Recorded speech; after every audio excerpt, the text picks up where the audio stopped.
I always like to say that ultimately wars are won by tanks and not by platitudes.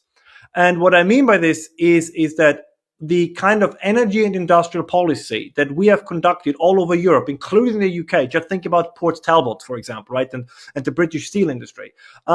You cannot support a country that is at war without a steel industry, without manufacturing, without heavy industry. So when Ed Miliband goes out and says we're going to have this rooftop solar revolution, and then you have the Ministry of Defense go out and say our commitment to Ukraine is unwavering. You can have one of those two, but you cannot have both. And the same is true in Germany. You cannot say, it doesn't matter if it's Mr. Merz or if it's Mr. Habeck or if it's Mr. Scholz. You cannot say, we will support Ukraine. Oh, by the way, due to our energy policies, we no longer have an industry.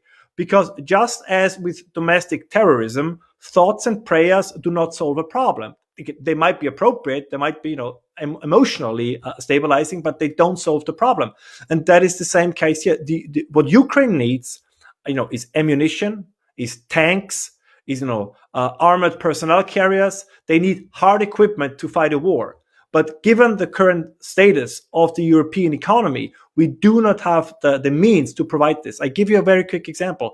Bloomberg had an interesting article just 3 days ago, where they pointed out that Russia is producing more ammunition than all EU states taken together, and that at this point, Europe is discussing or is planning to only allow European producers to provide ammunition, right? Because this would help the European economy, and not buy from the UK or from the United States. But the problem is that those European producers are not ready to do so.